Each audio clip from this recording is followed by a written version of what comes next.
give them a round of applause for that wonderful production. And at this point, allow me to now invite His Excellency, the President of this great nation, the host president of the Africa Climate Summit, His Excellency, Dr. William Samoei Ruto. Let's put our hands together as we welcome him. Welcome, sir.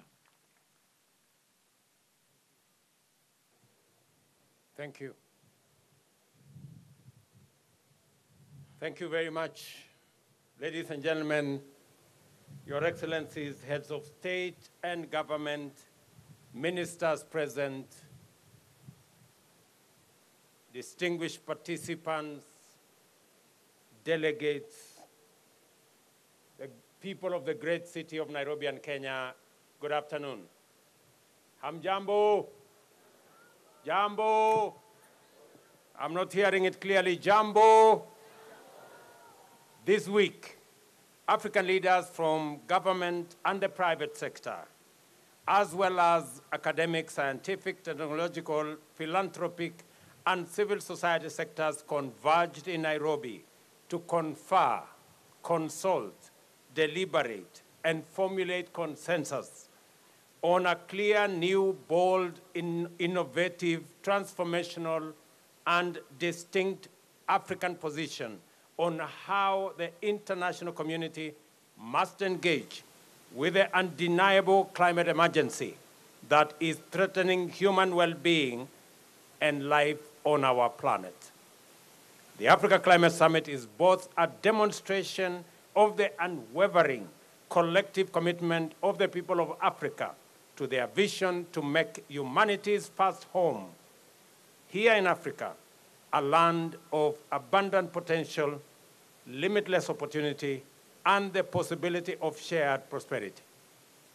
It is also showcases our determination to mobilize a global coalition of emergency responders to ensure that the industrialization necessary to drive future economic transformation restores our planet's vitality and ecological balance.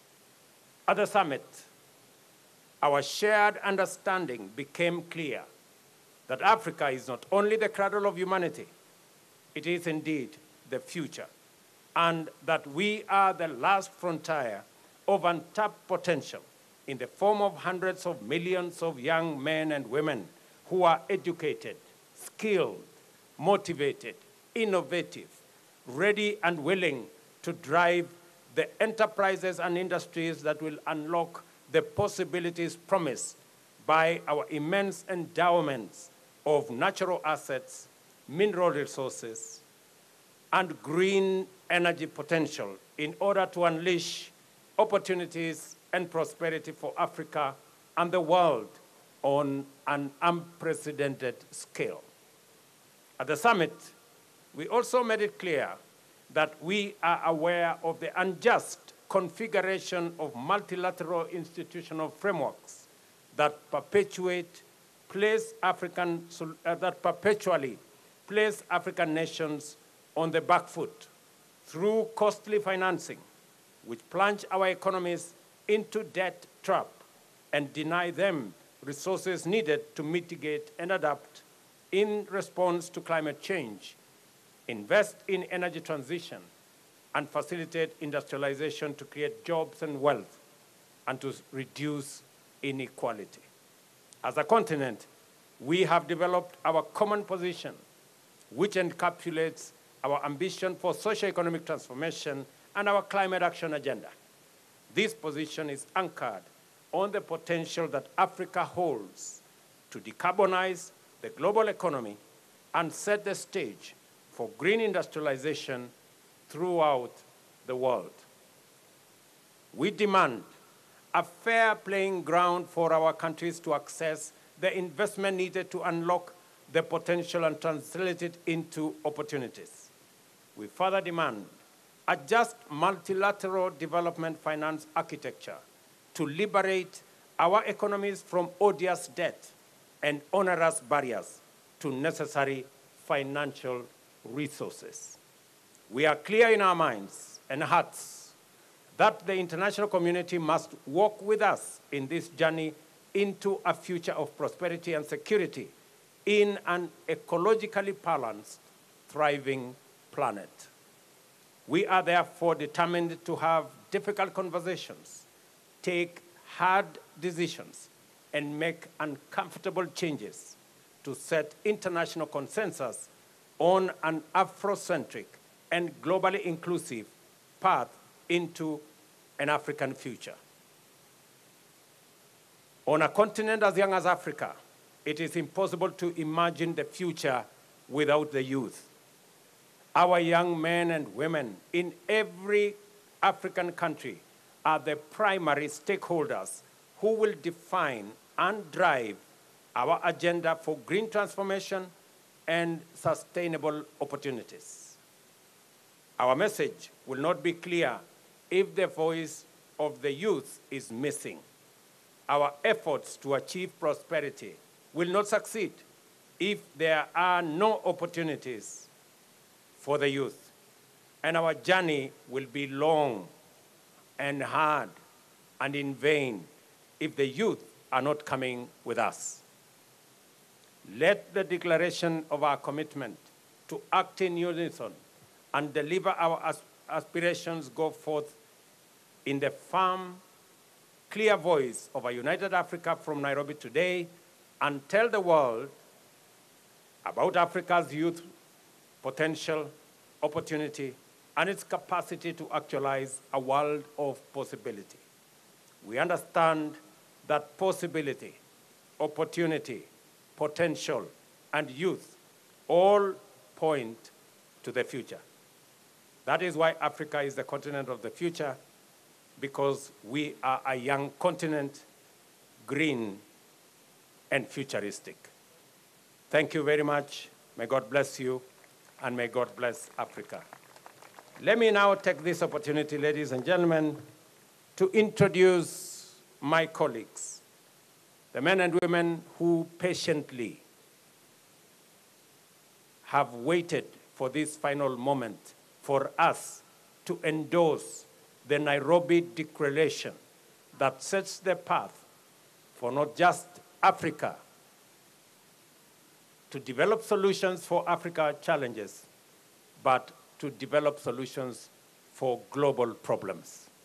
We are very confident that going into the future, starting from Nairobi to New York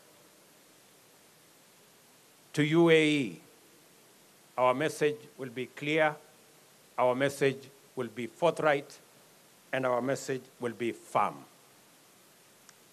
Let me introduce my good brother, the Africa Union Commission Chairman, Musa Faki. Pigeni makofi jameni. Let me also introduce my dear sister, right here, the President of Ethiopia, my dear sister, Saleh Work-Zewde. She's here. Let me also introduce my brother, who just joined us last evening, the President of Chad, Idris Deby Itno. Thank you very much, my brother, and welcome to Nairobi. Let me also introduce my brother from Sierra Leone has just left. Let me introduce my elder brother, the President of Djibouti, the one and only Mzee Omar. Tupige makofi jameni. Thank you very much, Mzee, for standing in, being with us all the while. Your advice has been phenomenal. Let me also introduce the old man in a hat, the President of South Sudan, President Salva Kiir Mayardit. Thank you very much, Mzee. I know you have taken time with your advice, patiently nudging us on until the final full stop was put in the declaration. Asante sana. Let me also introduce in our midst a great revolutionary, a great leader who knows Nairobi, Naivasha, Nakuru, Eldoret and Lamu, and all the other places, President Isaias Afwerki,